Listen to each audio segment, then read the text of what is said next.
Okay, so basically today I figured I do something totally different for my YouTube channel. I'm here with a friend of mine. His name is Brian. He goes by WhiteRoseBrian on Deviant Art. Am I not mistaken? Well, it's a little complicated. Basically due to my scattershot history of accounts on the web. But you can call me Brian Whiterose, and I'm Caesar Penguino. But you can just call me Pengy. Oh, how you doing, Pengy? Oh, I'm fine. A little warm, but, I'm an Antarctic bird. So I hear you're doing a lot of it. You've been all around PopCon and Gen Con and Comic Con, especially the San Diego Comic Con. Am I correct? I actually haven't been to Gen Con for a while since, well, I don't want to take off too many days from work. Well, I understand that. I didn't go Gen Con either because I didn't want to take so many days off. I was going to volunteer there, and what had happened was they wanted me to do 4 days, and I'm like, I don't know. Because I wanted to do weekends instead because I still wanted to work at my job, and I didn't know if I wanted. And I really wasn't too sure if I wanted to take so many days off just for, a convention. And I ended up deciding, there's always next time. And not only that, I enjoyed my volunteer experience at PopCon, which is what, and I thought, because you could actually, for me, I felt like you could also always adjust your schedule. And with Gen Con, I wasn't too sure because there was a lot of things that I wasn't too sure. I guess what it was I wasn't understanding what was going on. I don't remember now. So, what can we talk about here? So, how did you get started with your art? And, how did you get started with your art first? And then we can go on from there. Okay, that's pretty difficult. So I may need time to think to recall. Yes, this took just like when I first started trying with this podcast. But well, what comic book are you working on now? Well, over the past year and a half, I've been working on a series of comic strips called Luchadora. And what's that about, may I ask? It's basically about a lady pro wrestler who's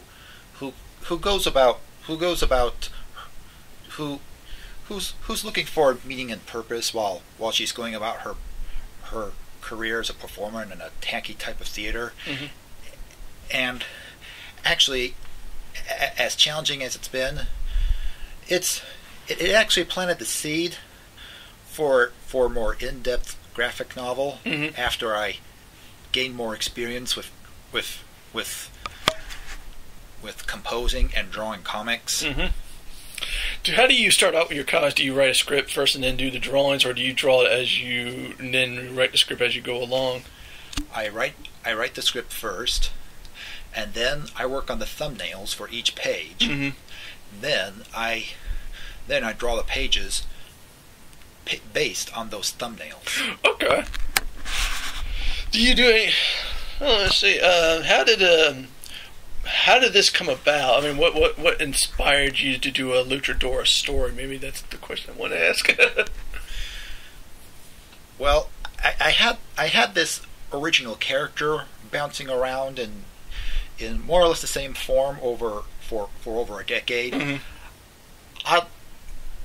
I actually got the original inspiration from a kind of trashy video game called Rumble Roses. Never played that. Maybe you explain what that is for the audience. Yeah, it's basically a cheesecake pro wrestling game.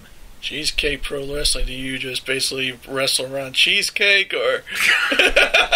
Well, it's like, here on your right is Miss Strawberry Cheesecake, and the red you got Fudge Brownie Cheesecake. Welcome to. Okay, a fan service wrestling game. Wow, I think I know what you're talking about. I've seen some fan service games. Oh my gosh. Well, since you're more into video games than I am, you probably have. I know there is some cheesy games. I don't want to get too far-fetched. There's like these. There was a hentai game called Splatter Skull, and I think where it's almost like a parody of Splatterhouse. If you ever played that, and except she walks around all scared. I'm not going to go into anything further. But if those for those who want to look it up, oh my gosh, let me just tell you, it freaks me. I'm sitting here going, what the heck were they on? Because I'm not kidding. I'm sitting here like, what the heck is this? I bet they were high on peyote. Probably. Mixed with vodka. It's like, hey, want a shot of this? But so basically it came from Rumble School. Rumble Roses. Rumble Roses. And in the game, were they all luchadors as well, or? Oh no, that was my idea. Mm-hmm. I mean, we are neighbors with Mexico after all. Yeah. Like, what's funny is I was reading this, I watched this animated series called Shin. It's Xin by Max Lauo and Stephen Lim. And what was interesting is their inspiration for that was actually, I think, from a comic book. I forgot what it was, but I remember they say it was kind of racy. And in Shin, it's not really racy, but they like the theme of an idea of rivals in schools, and people trying to take over a school with means that are not very good. Basically, I can't remember the series off the top of my head anymore. If you asked me years ago, I would probably have told you right there. I really like the atmosphere and whatnot, and the music especially, and their fight scenes. What else is there to talk about? Well, go ahead. I would like to note that I've done luchador long enough in the process of teaching myself how to make comics. So I thought I should move on to something a little more elaborate. I'm thinking of doing comic strips featuring Pengi. Mm-hmm. How do you feel about that, Pengi? Oh, that sounds pretty cool. Why didn't you tell me before, Brian? Well,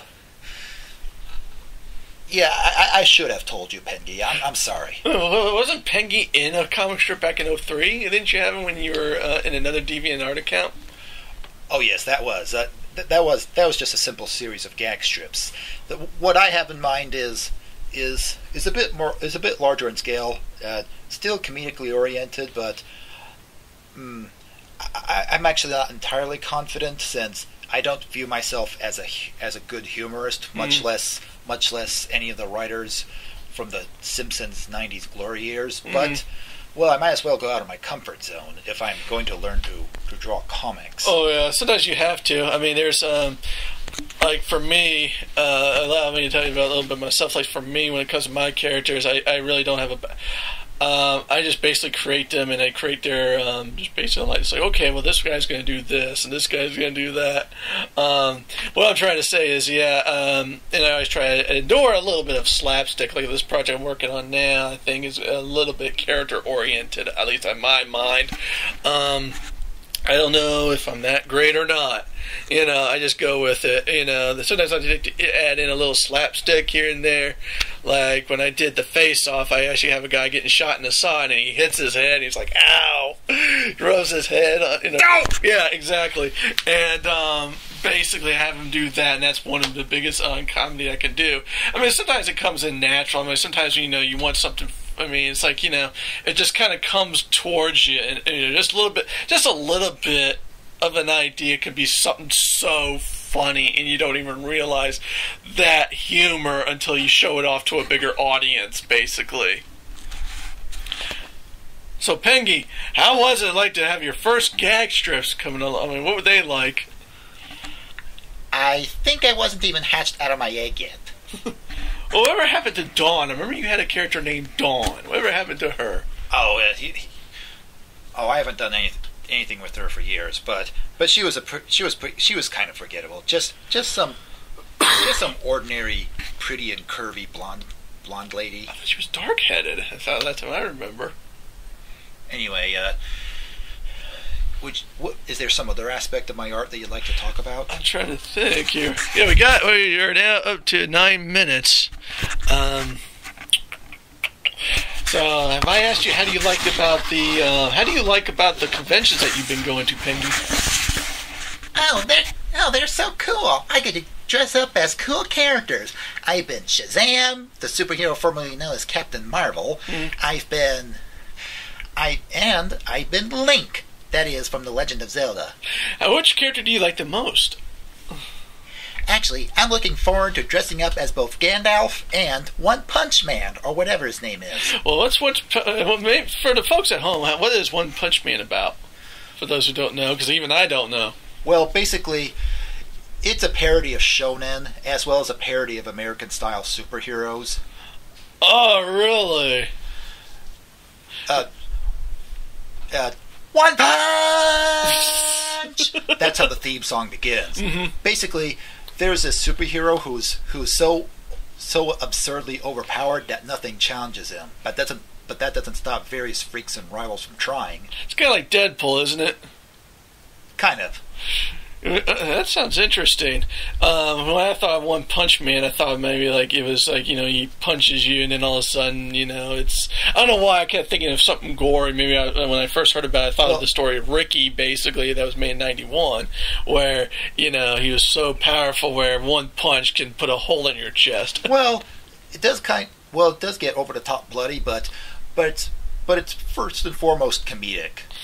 Because when I think about it too, I also remember there was an anime, I can't remember, oh shoot, I can't remember off the top of my head. It was on Fox years ago. Something shark. Was he a shark? Was he like, because he was always fighting other people. And I remember one of his rivals was a telephone. Okay, I have no idea what you're talking about. Yeah, neither do I. Okay. Anyway, about this convention, it has been a good networking opportunity. Oh yeah, it is. I'm sorry that I haven't. I've often passed around cards that I print up with the address to my blog on them. And fortunately, it doesn't seem to net me a whole lot of followers. That's what's interesting about networking. A lot of people. I mean, and this is for the folks at home. Once you network, you're not guaranteed. I mean, I would say don't be, upset when you don't hear from everybody, because one thing I've learned is you're not getting, it's if I sat here and think everybody's gonna come to me with something, I'm gonna be like, yeah, I mean, I'd be happy if somebody does fan art for me, somebody does a fan art of one of my characters. I mean, to me that's better than nothing. I mean, at least you got somebody who does fan art. I mean, does your own characters. I mean, that to me is amazing. Well, there have been some commissions that I've purchased at conventions, although lately I've been doing art trades as well. Now, has anybody approached you to do their own comic, or maybe do like a side story to their comic book? Well, someone did invite me, but I felt I was just too busy at the time. Now, if I understand too, didn't you work on a fan game called Mushroom Kingdom Fusion, if I'm not mistaken? Well, I made minor contributions to a fan game, to a massive fan game called Mushroom Kingdom Fusion. You're right, as well as to Super Mario Fusion. Now, so what's it like? I mean, has that been completed? Can anybody give it a try? Well, this is a little complicated, so I'll have to walk you through this. Okay. Mushroom Kingdom Fusion was so bloated that no one was able to really do anything with it, so basically it died off. And, well, as for Super Mario Fusion, it's crawling along awfully slowly, as everyone else has been busy with their own personal lives. And I myself feel that I just haven't been able to make any meaningful contributions. What contributions have you made with Mario Fusion and Mushroom Kingdom Fusion? I drew sprites. Now, do you still draw sprites to this day? Or no, I don't. No, I'm focusing on my drawing. I normally start with pencil and paper, and then I scan it, and then I do all the digital work. Although lately I've also been doing some digital sketching in my Kindle Fire, as well as my LG G Vista 2. Now, do you maybe you can walk us along about maybe you can explain like this LGG Vista 2. Now, right here he's got a Wacom tablet. Is that one of the things you mentioned?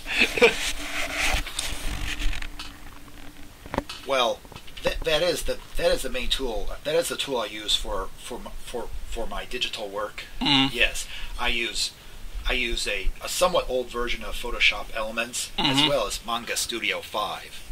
Which one do you like better? Actually, I do. Actually, these days I do most of my digital artwork with Manga Studio. What is Manga Studio? For those who don't know what it is, what is Manga Studio? And is it any different in Photoshop or GIMP? And for those at home, GIMP is pretty much like Photoshop. It's a photo editing program. You can also do drawings in it and whatnot. But what's Manga Studio like, basically? It's specifically designed for making comics. So basically, it doesn't teach you how to do manga, does it? Or is it just basically? It's just a tool. So it's just like a tool like Photoshop, basically. Correct. Huh. Interesting. And now a reason why I use Manga Studio a lot is because it's not just raster. You can also draw vector lines. Now, let me ask you this though too. Can you I almost asked, can you animate it, but you can't. That's a totally different subject matter on that. I think, let's see, what else is there to talk about? I think that's pretty much about it. You got anything to say, Pengy the Penguin? You're talking to me? Yes. You're talking to me? There's no one else here, so you must be talking to me. Yes, I am. He is quoting Robert De Niro from Taxi Cab, excuse me. Wait, I thought that was from Pinky the Brain. Nope. Actually, no. It was actually said in anime with those three birds. I can't remember. The good feathers, which is interesting. That's where they name get derived from the movie The Goodfellas. Yeah, I do watch a lot of movies with Brian when he's streaming when babysitting the dogs. Ah, what's your favorite movie? Yeah, I haven't seen an awful lot of movies, so I can't really answer that. What about you, Brian? My answer is basically the same, except I have seen a lot, and well, one of the things I do in my blog is type up text giving my impressions. Mm-hmm. I figure that thinking like a critic might help me in my training as a storyteller. Mm-hmm. Although lately I've wondered if I do it well though. One of the things, maybe this is kind of off the topic. I watch a lot of movies so I can actually become a better animator. I always like watching movies, and I did a fight scene in the Face Off where I actually watched the Protector, which stars Tony Jaa, and I borrowed some. Okay, see that right there? You get to hear your first phone ringing during this podcast. So you might have to pause. Oh, that's done. I can always edit it. So what were you saying before that phone rang? Or did I say something? I'm sorry, my brain, I've been focused on this. This is my first official interview / podcast with WhiteRoseBrian. Oh, I know what it is. I was going to say, yeah, like to become a better animator. I like to watch movies to become a better animator. I borrowed, I remember watching The Protector for some ideas. One thing about being an animator, I think even artists in general, I think should watch movies as well, so that way you can actually watch the fight scenes and to see, like, if you want to do a fight scene. My personal opinion is I would say watch movies at least. That's what I usually. When I did animation, I watched a ton of movies so I can be inspired by. So I can be very inspired. So when I do my own animations, I know what moves I can copy and what not. What about you? How do you? What really helps you out when you do your comics? Well, I suppose just plugging away, one drawing at a time. Nothing wrong with that. That's what I do with my animation too. You know, just come up with something and see what it comes up with. What else is there? What else can we ask? Is there anything we can? Oh yeah. What did you think of the latest Suicide Squad comic book movie? Because I know you do a lot of vlogs on, you know, comic book movies, if I'm not mistaken. To be honest, I thought it was kind of mediocre. In certain respects, it felt like a cliched superhero movie, and it didn't really do much with the premise of superhumans and assassins who are made to go straight, so to speak. Mm-hmm. And actually, I've been hearing rumors of Wonder Woman's production going badly. Really? And I'm actually wondering if I should give up on the DC extended universe. I don't know. I mean, I was okay with Batman versus Superman. So was I. Yeah, I mean, I was okay with it. I think it could have been done better. Because I know Gotham, because the way they designed it was Gotham City is next door to Metropolis, which is really, I think that kind of threw me off at first, and then I finally realized, oh, okay, I know what they were trying to do. And to me, what else was there? I mean, I was very pleased with the Dark Knight. I mean, with the Batman series that Christian Bale was in, and I was very pleased with the Batman movies of all. Like, you know what? I like the older ones, like with Michael Keaton. I like the ones with Michael Keaton, and I like the Batman Forever with Val Kilmer. Didn't those old movies have a penguin villain in them? Yes, and that was in Batman Returns. I heard that one's kind of creepy. Yeah, he is very creepy. I thought Danny DeVito did a pretty good job of it. I mean, to me, I thought he did, especially because I watched that movie I don't know how many times when I was young. And, I mean, I loved it. Here's a little revelation. Mm-hmm. It was during Batman Returns' theatrical release that I first got a plush penguin and started calling it Pingy. Although it's not the same plush that's in my bedroom. And as out here in the bedroom, I noticed you have 3 versions of Pengy, and one big huge one right here. It's Pengzilla. I thought I was seeing double. So, how did the name Pengy come about? I think, I guess I wasn't very imaginative. I actually recently just thought that it might be a little too generic, so I thought of making his real name, so to speak, Caesar Penguino. There's nothing wrong with that. I think that's pretty good. I think that's pretty good because I know a lot of times, you know, it's like, trying to remember, trying to remember the names of. I remember some cartoons when they did something like that's very non-original and nothing's coming up. What I did find really cool was like in Zootopia they just use regular names. Or actually like in for Judy Hopps, well she's a bunny that hops. Nick Wilde, well he's a fox. And foxes are most, I think if I'm not mistaken, are found in the wild. And I think like Emmett Otterton was basically an otter. So it's like, okay. Not that original on that one. And what's interesting is that they named him, actually, here's a little trivia for you, that they named him, the name derived from Emmett Otter's Jughead Band, which was, I think, done by Jim Henson, if I'm not mistaken. So, anyway, I don't know what else we could talk. I mean, is there anything else can we talk about? Oh, what superhero movies are you looking forward to?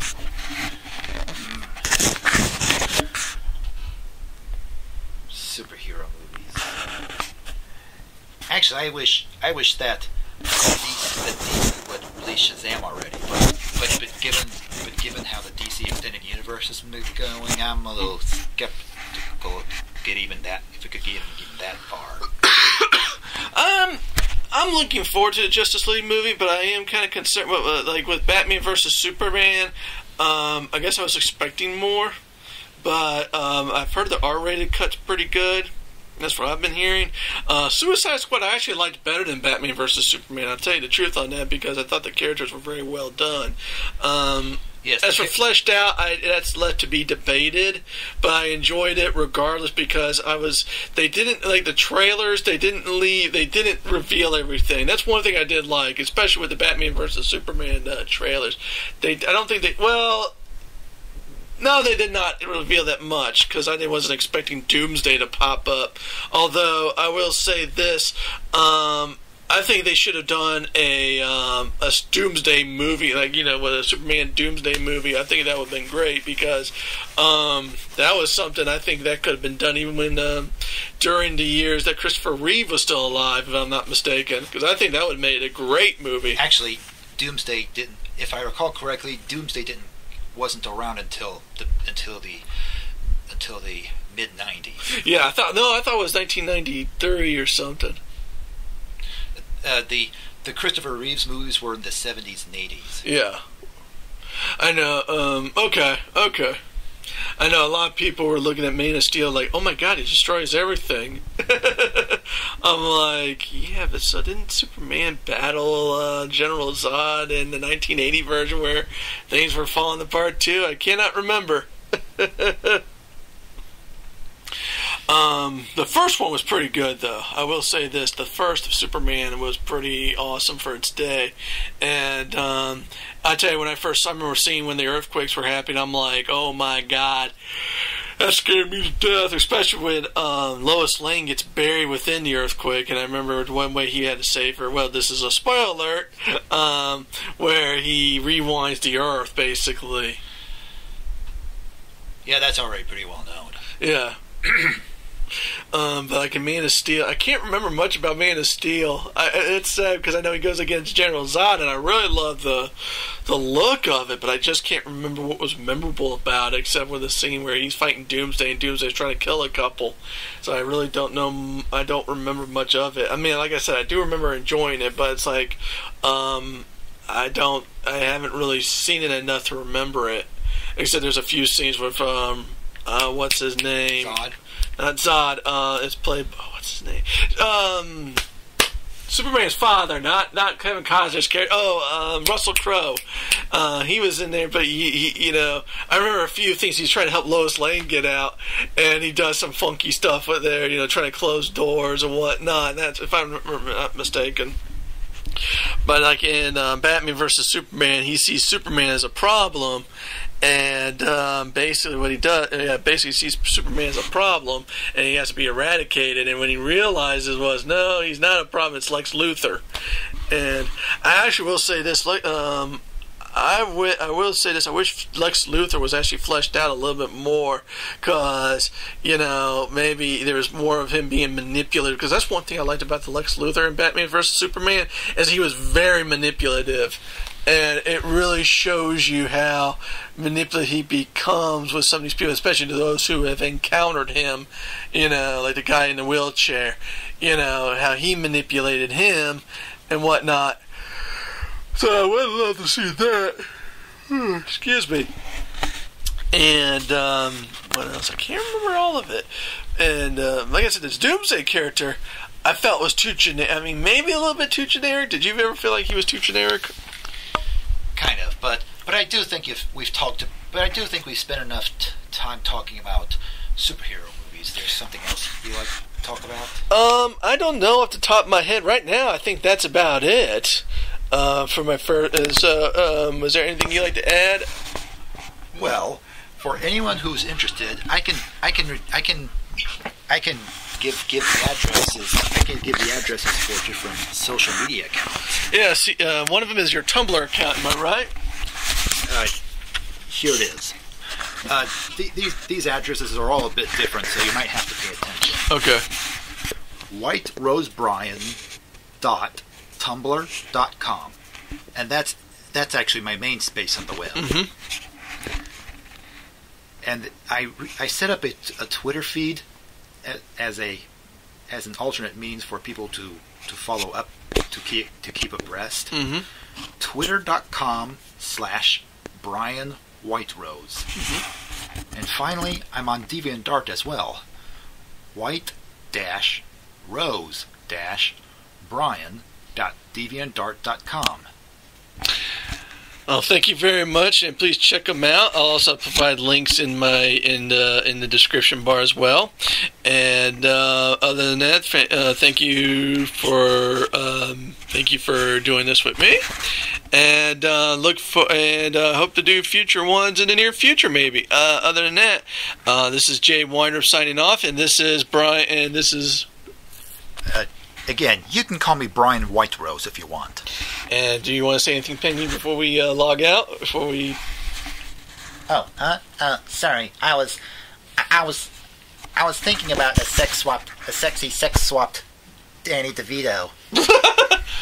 Okay. Wow, this room went silent for a second there. And okay. Other than that, I think that's about it.